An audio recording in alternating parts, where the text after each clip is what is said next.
Muy bien, chicos. Vayan uniéndose, por favor. Nuevamente les pido, por favor, que vayan colocando su nombre mientras voy compartiendo pantalla. Ok.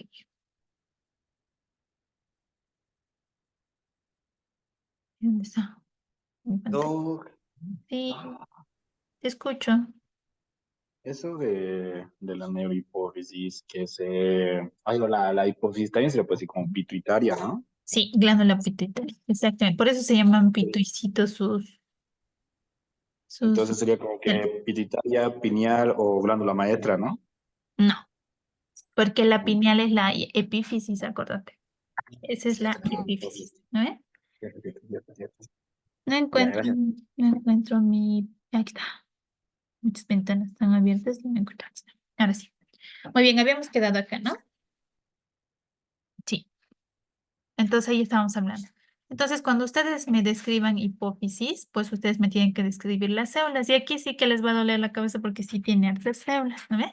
Uno me describe lo que son su cápsula. Bueno, aquí ya les estoy dejando todo. Cápsula, estroma, parénquima, sus tipos de células, las cromófilas, cómo se dividen en acidófilas, basófilas, somatotropos, corticotropas, tirotropas, gonadotropas y todas sus sustancias que deben dominar sus funciones, ¿no?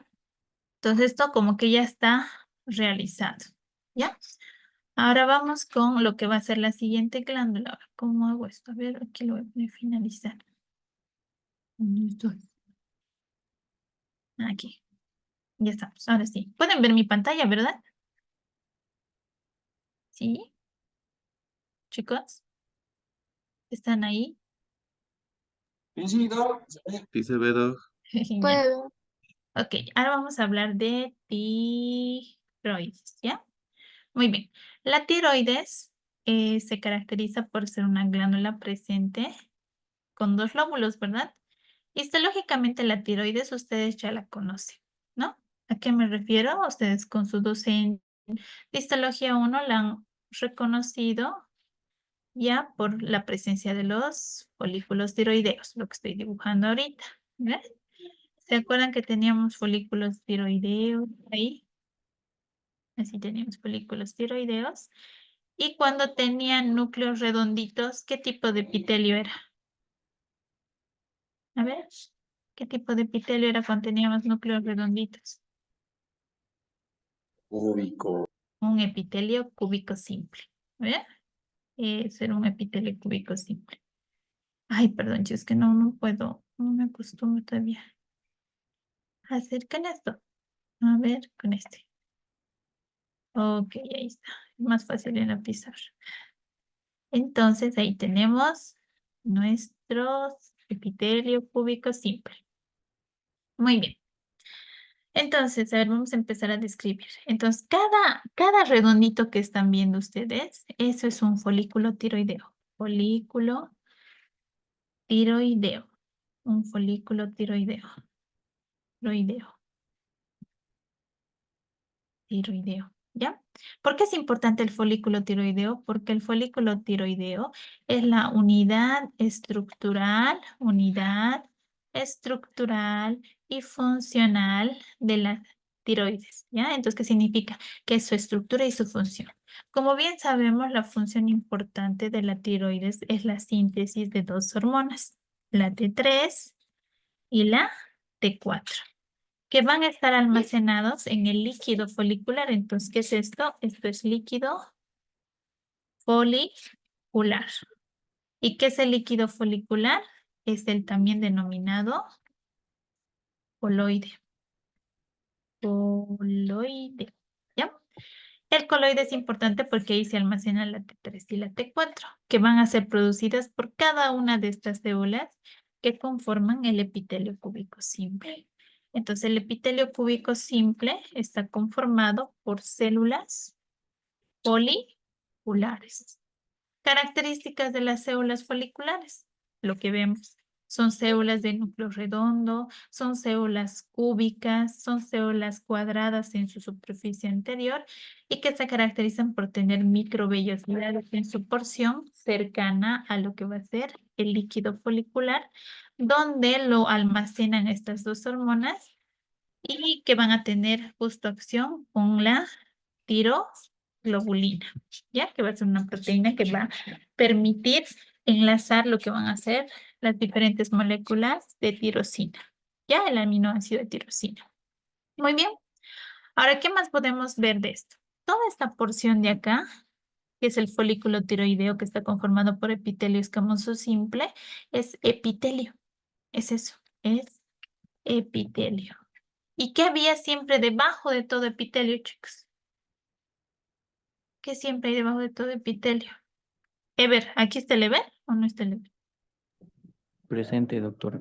Ah, Ever, ya. ¿Qué hay debajo de todo epitelio? Tejido conectivo. Tejido conectivo. Y aquí va a haber un tejido conectivo de tipo laxo. ¿Ya? Un tejido conectivo laxo donde estoy marcando, donde voy a hacer aquí un circulito. ¿Ya? En ese espacio, entre los folículos, va a haber presencia de tejido conectivo. ¿Ya? Este tejido es importante porque aquí van a estar presentes unas células. Hay un conjunto de células. Estas células, como ustedes ven, no llegan a qué?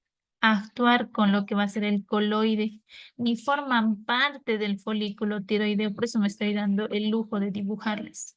Estas células tienen de nombre, ay, ¿dónde está esta cosa? Células, ¿qué se llaman? Jacob, ¿qué se llaman esas células? Células parafoliculares. ¿Por qué se llaman células parafoliculares? Porque están paralelas al folículo. ¿Ya? Son células parafoliculares. Y la importancia de estas células parafoliculares también va a ser la síntesis y producción de una hormona que se denomina calcitonina. ¿Ya? Entonces ahí tenemos. Entonces, la glándula tiroides sintetiza tres hormonas, T3, T4 y calcitonina. ¿Ya? Solo que el folículo tiroideo sintetiza T3 y T4, triiodotironina y tiroxina, mientras que las células que están presentes en el tejido conectivo laxo que se encuentran por fuera del folículo tiroideo serán las células parafoliculares. ¿Por qué es importante eso? Porque siempre se me confunde. Ahorita voy a dibujar. Digamos, esta es la tiroides. La tiroides tiene en su superficie 4 glandulitas, como arvejitas. ¿Cómo se llaman estas glándulas? Glándulas paratiroides. Paratiroides. Estas glándulas paratiroides tienen células.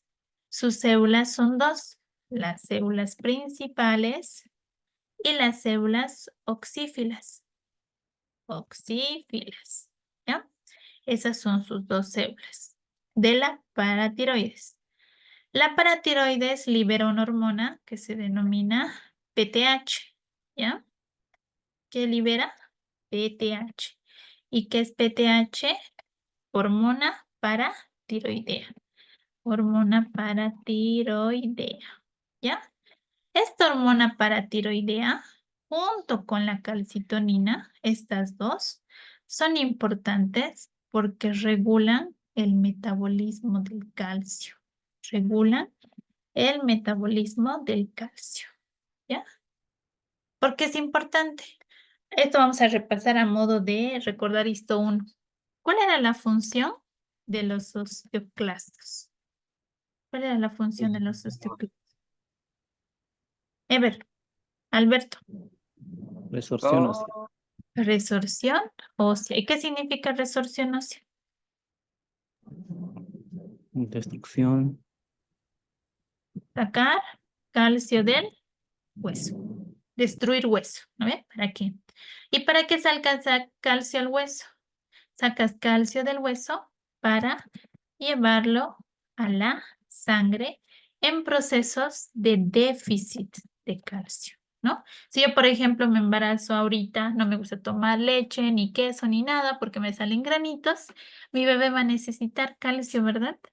Y entonces, ¿qué va a pasar? Me va a doler mis dientes, me va a doler mis huesos porque me estoy descalcificando, porque mi sangre me pide más calcio.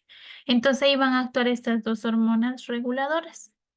Una es todo lo contrario de la otra. A ver, vamos a ver cómo están en su conocimiento. ¿Cuál era la hormona que aumentaba los niveles del calcio? Aumenta el calcio en la sangre. Y hay otra que obviamente disminuye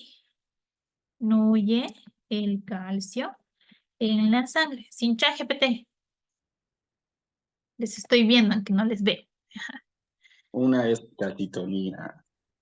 La calcitonina, ¿qué creen que hace? Aumenta o disminuye el calcio. La calcitonina. Terco. ¿Doc? Doc. Si no me equivoco, creo que aumentaba. No. ¿Y por Ah, qué les dime. digo? Porque siempre se equivocan en esa. O sea, nuestro cerebro nos juega mal y uno dice calcitonina influye en el calcio, está muy bien, entonces aumenta el calcio. Entonces, no, es lo contrario, disminuye el calcio. ¿Pero por qué, doctora? Yo me acuerdo que sí estaba y el Ever me pelea en la clase, ¿no ve? Entonces, la función de la calcitonina es inhibir al osteoclasto. Ese es su fundamento. Si inhibe al osteoclasto, ¿qué le está diciendo que no haga? Que no haga resorción ósea, que no saque calcio del hueso y que no lo lleve a la sangre. Por ende, ¿qué pasa en nuestra sangre? Disminuye el calcio. En cambio, la PTH, que es la hormona paratiroidea liberada por las células principales, hace lo contrario. Entonces, ¿qué va a hacer? Activa al osteoclasto, ¿no ve? Activa el osteoclasto. ¿Y qué hace con esto? Hace que más bien se saque más calcio del hueso, que se reabsorba más calcio de mi riñón y que se reabsorba más calcio de mi intestino. Y lo lleva todo ello para aumentar los niveles de calcio cuando haya déficit en mi sangre. ¿Ve? Entonces ellos van a actuar por regulación de tipo negativa, ¿no ve? ¿Y cuándo se van a inhibir? Por regulación positiva, ¿no ve? Todo eso está aquí. Y todo eso va a llevar a una homeostasis. Doc, Sí.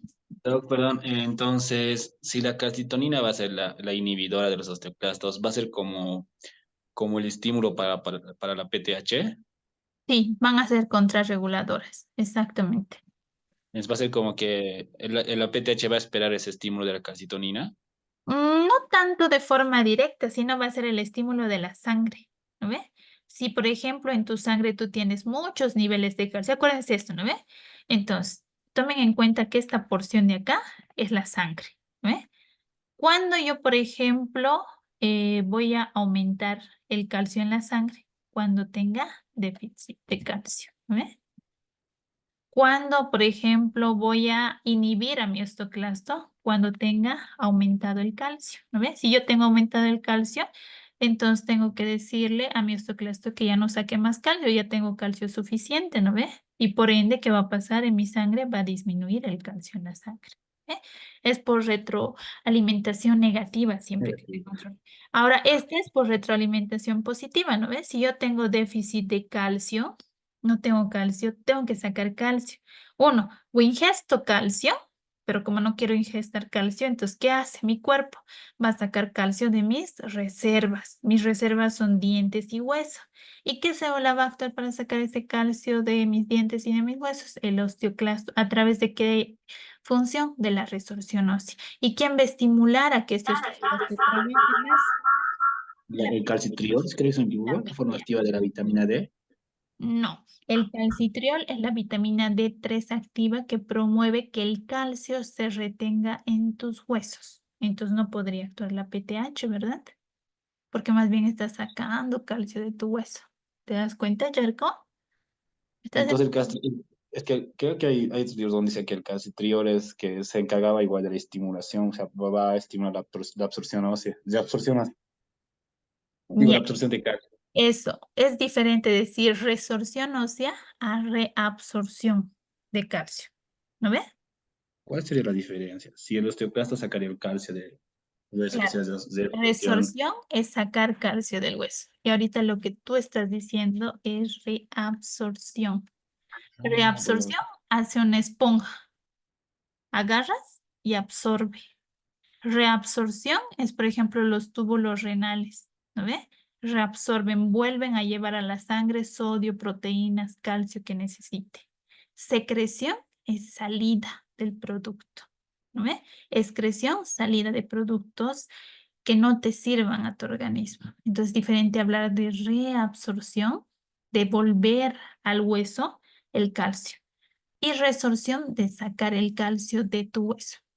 ¿Entendido? Alberto, ¿me has entendido? Porque el Yerko no me entiende. No, ya me voy a salir de la clase. Pero ¿te das cuenta o no? Resorción es sacar el calcio y Sí, reabsorción. sí, no. ¿Y Sí, cómo sí. reabsorbemos calcio? A través de la vitamina D3 activa, o también llamada calcitriol, ¿eh? O calciferol también. Muy bien. Entonces ahí tenemos. Entonces, lo que no quiero que se equivoquen es eso. Miren, ya nos hemos salido del punto. Entonces, recordar que en la tiroides tenemos células foliculares y tenemos células parafoliculares porque tenemos un folículo tiroideo, ¿me entienden? A diferencia de lo que son las células de la paratiroides, donde no tenemos células parafoliculares, ¿ya? Casi siempre juego de esa manera, ¿no ve?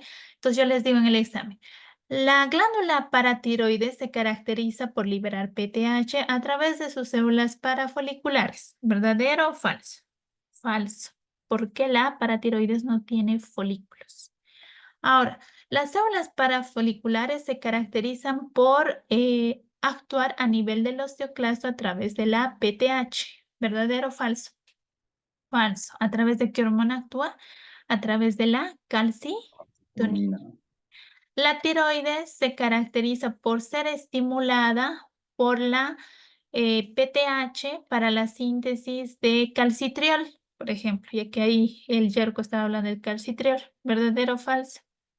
Falso, ¿no ve? Porque esa actúa a nivel de lo que va a ser el riñón, no tiene que ver nada, pero sí tiene que ver con el calcio, pero no tiene que ver con ninguna de las dos glándulas, ¿ya? Entonces eso tienen que tener un poquito de cuidado, más que todo en las preguntas que no realizamos en la clase, ¿ya? Ay, pucho, lo he cerrado. A ver, ya, muy bien. Vamos con, sigo compartiendo pantalla, ¿verdad? Sí, sí, Sí, Ya, ahora vamos sí. con glándula suprarrenal, ¿ya? La glándula suprarrenal histológicamente nosotros lo vamos a ver como si fuera una lengüita, así, ¿ya? Como una lengüita, ¿ya? Se caracteriza por ser también capsulada, entonces va a tener, aquí va a tener su cápsula, aquí vamos a poner así, cápsula, cápsula. Se parece al timo en realidad. Corteza, médula, ¿ya? La médula va a ser la porción más interna, aquí, la porción más interna. La corteza va a estar aquí, corteza, corteza. Aquí va a estar cápsula, cápsula. Y en el medio va a estar la médula, ¿ya? Pues ahí tenemos. ¿Dónde estás? Ya, ¿y dónde está mi borrador? Aquí. Te vamos a borrar esto, ¿ya? Ahí la médula. Ok. Entonces, como toda cápsula, nosotros ya sabemos que la cápsula está conformada por tejido conectivo, denso y regular colágenoso más fibras elásticas. Ya no lo sabemos de memoria, ¿no ve? La corteza, ya sabemos también. Tejido conectivo reticular más fibras de colágeno tipo 3. Y la médula también, ya sabemos, tejido conectivo laxo. Todo se vuelve repetitivo, si se dan cuenta. Es la cosa dominar el primer tema. Ahora, la glándula suprarrenal que nosotros bien sabemos que se encuentra encimita de nuestro riñoncito, ¿ve? Aquí arribita.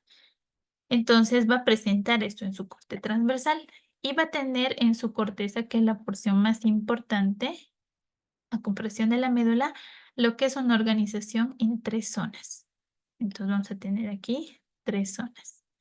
La primera zona, las células están aglomeradas en forma de globitos o de forma circunferencial, así, como si fuera un globito, así, ¿no ve? Entonces están acá. Muy bien. La siguiente zona van a estar de forma ordenadita, ¿ya? Así van a estar organizadas, en formando fascículos, se llama. Y la otra zona va a estar de forma desorganizada. Van a estar formando redes. Así. Listo. Entonces vamos a tener a las tres zonas. Vamos a tener a la zona glomerular. Vamos a tener a la zona fasciculada. Y vamos a tener a la zona, ¿qué zona más, Yerko? Reticular. Reticular, exactamente. Entonces, cuando yo hable de zonas, me estoy hablando de la corteza. Y cada zona va a tener células, pues, porque van a estar conformadas por células. Vamos a tener aquí a las células glomerulares, a las, ¿cómo se llaman las células de la zona fasciculada, Yerko? De la fascicular de las glucocorticoides. No, he dicho células. Ah, no, cierto. Hay el cortisol. No. Espongiositos, Ay, perdón. ¿ya? Y de la reticular, células reticulares o reticulocitos. Reticulares, recordemos, ¿ya? Entonces, estas son células. ¿Se dan cuenta? Lo que voy a marcar de amarillito son las células. Células glomerulares, espongiocitos, células reticulares. Estas células van a liberar hormonas, ¿ya? Hormonas de tipo en sus características importantes. Primero les voy a poner las hormonas y luego les voy a decir las características para que no se me confundan. Entonces, las células glomerulares liberan hormonas como, por ejemplo, la aldosterona. ¿Ya? Los espongios, les voy a dar un ejemplo, porque hay más ejemplos, para que se acuerden. Primero, el cortisol. ¿Ya? Y aquí vamos a poner la androstenediona. ¿Ya? Muy bien. Entonces, estas hormonas, ahí vamos a hablar un poquito más, se caracterizan por ser mineralocorticoides. Estos por ser glucocorticoides. Estos por ser andrógenos débiles. ¿Ya? Entonces ahí tenemos. Entonces, la zona glomerular se caracteriza por liberar mineralocorticoides. Cuando hablamos de mineralocorticoides, hablamos de la regulación mineral de tu cuerpo. ¿Qué significa? Iones, sodio, potasio más que todo. También magnesio, etcétera, pero los más importantes sodio y potasio. Y ahí nosotros recordamos. Entonces, ¿qué células liberan la hormona que regula el sodio? Por ejemplo, que regulaba la presión arterial en el sistema renina-angiotensina-aldosterona, la aldosterona. Entonces, cuando yo les pregunte ejemplo importante de la zona glomerular o hormona importante de la zona glomerular que regula los minerales del cuerpo, ¿cuál va a ser la respuesta? Los mineralocorticoides, ¿verdad? ¿Cuál es el ejemplo importante de los mineralocorticoides? Aldosterona. También puede ser desoxicorticosterona, ¿ve? Entonces ahí tenemos. ¿Y qué células liberan aldosterona o desoxicorticosterona? Las células glomerulares. ¿Por qué? Porque son células presentes en la zona glomerular. Luego viene la zona fasciculada. La zona fasciculada se caracteriza por haber espongiocitos, que van a ser estos. Los espongiocitos se llaman espongiocitos porque tienen gotitas lipídicas en su interior. Estas gotitas lipídicas permiten la síntesis de una hormona denominada la hormona del estrés o también llamada cortisol o cortisona. ¿Ya? Este cortisol o cortisona van a ser glucocorticoides. Como su nombre dice, glucocorticoides ya no intervienen en los minerales del cuerpo, sino interviene a través de la formación de glucosa. ¿Ya? Es por eso que en un paciente que tiene diabetes, tú no le puedes inyectar dexametasona, hidrocortisona o corticoides, que van a ser los fármacos análogos al cortisol, porque estos son glucocorticoides. ¿Y qué hacen los glucocorticoides en su paciente diabético? Aumentan los niveles de azúcar en su sangre. Y pues le estás quitando un dolor, pero le estás provocando, quién sabe más adelante, lo que va a ser un coma hiperosmolar o una cetoacidosis, ¿no ve? Y entonces el paciente, doctor, todo el tiempo mi azúcar está alto, pero no sé por qué. Y le van a estar inyectando dexametasona para su rodilla todos los días, ¿no ve? Luego de eso tenemos la zona reticular. En la zona reticular, las células reticulares están desorganizadas, ya no están formando fascículos y no están de forma ordenada. Son las que se relacionan directo con la médula suprarrenal. Estas presentan lo que van a hacer la síntesis de andrógenos débiles. ¿Se acuerdan que les hablaba hace rato de andrógenos fuertes? Testosterona y estrógeno. En cambio, estos andrógenos débiles, que es la depiandrostenediona y la androstenediona, van a ser hormonas sexuales, pero bajitas, que van a magnificar los efectos masculinizantes o los efectos feminizantes, dependiendo si eres varón o mujer, y que van a ayudar a que se muestren más los caracteres secundarios ya en la adolescencia, ¿no? De que, por ejemplo, en Jerko tengo una voz gruesa, o que la Anagis tenga una voz delgada, ¿no ve? O que les presenten los vellos a nivel de la barba, del pubis, la espalda más ancha, la acumulación de grasa, etcétera, ¿ve? Entonces vamos a ir reconociendo esos tipos de características a través de la androstenediona. Y por último, tenemos en la médula unas células que se denominan células cromafines. ¿Cuál es la diferencia entonces entre las células cromafines y las cromófilas? A ver, ¿quién me da la respuesta? Te gana 10 puntos, pero sin buscar en el chat GPT. No me acuerdo. Ahí sí me hagas en curva. Entonces, a ver, si hacemos razonamiento, sabemos que las células cromafines son afines al color. Y las cromófilas también son afines al color, ¿verdad? ¿No ve? Pero la diferencia es que las cromófilas son afines a la hematoxilina y eosina. Por eso se dividían en acidófilas y basófilas. En cambio, las cromafines se tiñen con sales de cromo. Por eso se llaman cromafines. Y estas cromafines, otra diferencia es que se encuentran en la médula suprarrenal y estas se encuentran en la hipófisis. ¿Ven? Es diferente función. ¿Ya? Ahora, terminando de hablar de las células cromafines, que son las células más importantes de la médula suprarrenal, liberan catecolaminas. Recordando que las catecolaminas actúan en el sistema nervioso autónomo, en el sistema nervioso simpático, liberando las hormonas adrenalina y noradrenalina, ¿no? Entonces son las catecolaminas más importantes. Estas catecolaminas van a permitir lo que va a ser la síntesis, no, la acción a nivel de todo nuestro sistema nervioso simpático, generando lo que va a ser el efecto de alerta o huida, ¿no? Que haya aumento de la frecuencia cardíaca, aumento de la presión arterial, aumento de la sudoración, aumento, por ejemplo, del nerviosismo, relajación, ¿no ve? De lo que van a hacer nuestros esfínteres anales, vesicales, a veces se sale, ¿no ve? Cuando uno se pone nervioso, etcétera, o el aumento de la generación y producción de las glándulas, ¿no? ¿Qué es lo que, por ejemplo, cuando uno se pone nervioso, empieza a transpirar, a ponerse nervioso, ¿no ve? Empieza a salivar, ¿no ve? Entonces, todo esto actúa lo que va a ser nuestro sistema nervioso simpático gracias a la emisión de nuestra hormona, que en este caso es la adrenalina. Aquí, por ejemplo, yo les decía, ¿no? Y siempre les he preguntado cuáles son las 4 A's que regulan la presión arterial. A ver, ¿cuáles son? ¿Cuáles son las 4 A's? La antidiurética. Después, Espera.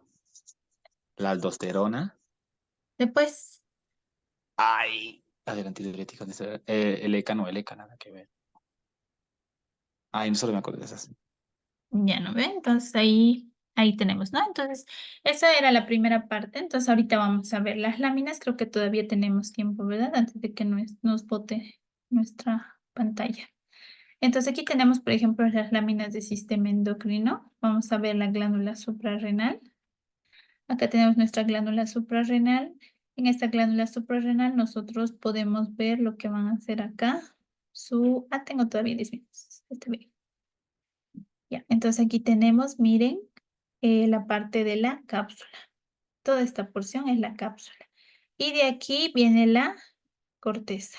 Y la parte más interna de acá es la médula. Fíjense que acá inclusive la parte de la cápsula se invagina formando tabiques de tejido reticular. ¿Ya? Si nosotros lo vemos en un aumento mayor, se ve mucho mejor. Aquí está la zona glomerular, siempre va a estar cerca de la cápsula, tejido conectivo denso irregular colagenoso. Luego van a venir los cordones de lo que van a ser nuestra glándula.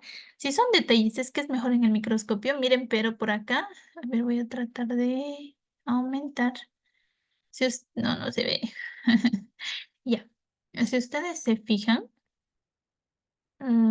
acá los núcleos están, miren, en filita. Si siguen mi cursor, en filita están. Entonces es la zona fasciculada porque forma fascículos. Y esta zona más acidófila, miren, que acá toda desorganizada, esa es la zona reticular. Y la parte interna donde van a ver la presencia de vasos sanguíneos, vénulas, arterias, esos espacios que ya sabemos reconocer como vasos pequeños, esa es la porción medular, ¿no? Entonces, cuando ustedes reconocen, no es difícil reconocer las láminas de endocrino. Luego tenemos aquí tiroides, por ejemplo. Tiroides desde histología 1 ya lo conocen. Se reconoce fácilmente por estas piscinitas llenas de rosadito. Acuérdense que la tiroides, su unidad funcional y estructural, es el folículo tiroideo, que son estas. En medio de estas van a estar estas células que no forman parte del folículo, que son las parafoliculares, ¿no ve? Doctora, pero ¿por qué hay ciertos folículos que están vacíos o como que tienen grasa en su interior? No es grasa, significa que estos folículos ya han liberado lo que va a ser su hormona T3 y T4, ¿no? O sea, ya han liberado, son folículos vacíos, eso significa, ¿ya?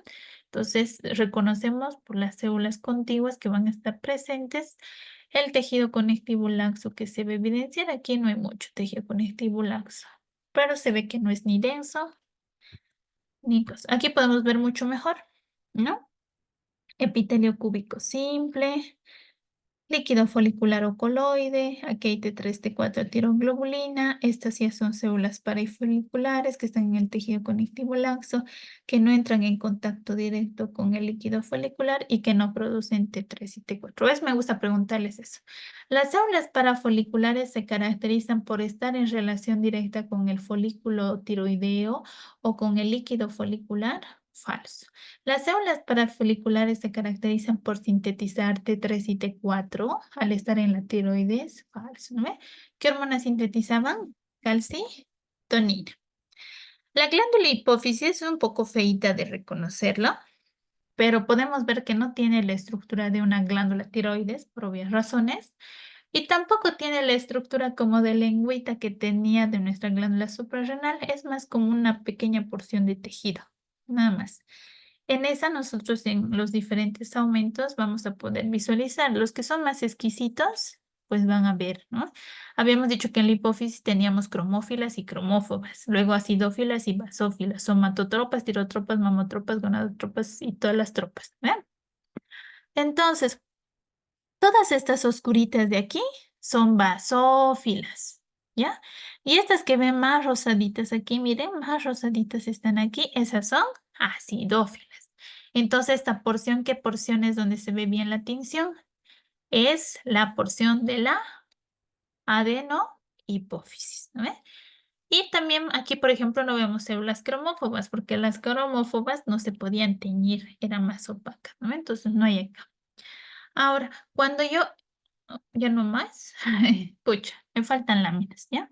Van a tener que venir a sacar sí o sí coquitos. Me falta aquí. Hay una porción que es la neurohipófisis. La neurohipófisis se parece como si fuera tejido nervioso. Entonces, en el tejido nervioso, nosotros vemos esa estructura como de axones, el neurópilo, ¿se acuerdan?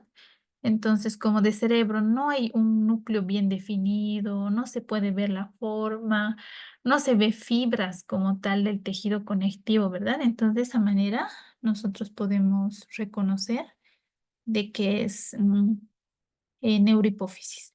Aparte de que aquí, por ejemplo, esto sí vemos aquí. Miren esa cosita de aquí que vemos, aquí esa manchita. Ese es el cuerpo de Herring. ¿Y qué era el cuerpo de Herring? A ver, Charco. O Ever. Eso sí. O Nichelle. O aquí está la Stephanie. Estefanía. El David sabe, Doc. Guzmán. A ver, Guzmán, ¿qué es el cuerpo de Herring? Por 5 puntos. Eh, Ah, les he dicho, ya, ¿no ve? Que eran los lugares donde se almacenaba la oxitocina y la vasopresina, ¿no ve? Son importantes porque están en la neurohipófisis. Ahora, estos se van a parecer mucho a los cuerpos arenáceos. Aquí nos falta la lámina de glándula pineal. Lo rompieron el anterior semestre. No sé si este semestre lo van a ver, pero se parece mucho a la neurohipófisis. Entonces hay que tener un poco de cuidado en el momento de su evaluación. Ya. Ahora sí, quiero que, ¿quiénes de este grupo les falta evaluarse reconocimiento de circulatorio? Guzmán, Doc. ¿Circulatorio, Guzmán? Sí, ¿Sí? Ya. sí, Doc. Ok, muy bien. Entonces ustedes son el grupo 2.1, ¿verdad? sí, sí. Sí, sí. No nos alcanza el tiempo. Mira que yo creo que nos alcanza el tiempo para todo. Les voy a pasar un link ahorita al grupo. Sé que normalmente no van a poder, no nos va a dar tiempo para terminar, pero el día de mañana en la teórica les voy a evaluar. Necesito que aquí, ay, ¿dónde están ustedes? Aquí está. No, ese no es. ¿Dónde está? No encuentro. ¿Aquí? Ese tiene que ser. Estamos perdidas, ¿no? Sí, no, lo siento, chicas. Yo no soy tecnológica. Aquí está, muy bien. Ok. Ya les he pasado.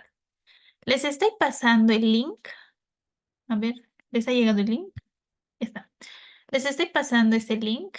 En este link pueden ingresar y editar, ¿ya? Necesito ahorita que me digan quiénes les falta defender linfoide. Nombres. Al Aníbal, Doc. Linfoide. ¿De verdad? Guzmán, Doc. Sí, Linfoide. Doc. Linfoide nos faltaba la mayoría. Ya, a ver, A la vamos. mayoría nos Vaya, faltaba. doctora. Vamos por nombres. Estoy poniendo los nombres en las láminas, ¿ya? Entonces aquí vamos a poner Yerko. Yerko, Y ahí Guzmán, Doc. diapositiva 5. Ahora vamos con Guzmán. Guzmán. David Guzmán. ¿Quién más faltaba? Ahí van a ir. Yo, doctora ¿Nombre? María Angélica. María Angélica. María Angélica. Ya está. Está No, pero escrito eran positivo. las dos preguntitas nomás, no era la descripción de imagen. Pero pues se pregunta, ya las preguntas mañana. A mí Ay, ay, ay, no, las preguntas me vos, faltan. Ay, al ¿quién Aníbal más Bodado, falta? Doc. Al Aníbal Reconocimiento, Bodado. entonces. A ver. ¿Al David le faltaba reconocimiento, David? No, Doc, solo preguntas me faltaba. O sea, el conocimiento lo hice, Ya. solo me ¿A quién faltaban le orales. falta reconocimiento, pues? A mí me Allá. falta, doctora. ¿Nombre? Saavedra Brenda. Ya está. Brenda, te estoy poniendo aquí en la número 10, eres, ¿ya? Diapositiva 6. Brenda Saavedra. Después, ¿quién más? ¿Qué más les faltaban láminas, chicos? ¿Nadie más? Danitza Vázquez, doctora.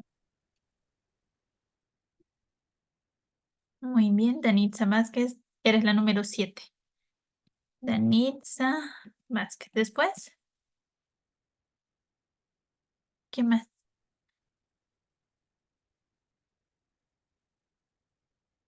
¿Nadie más?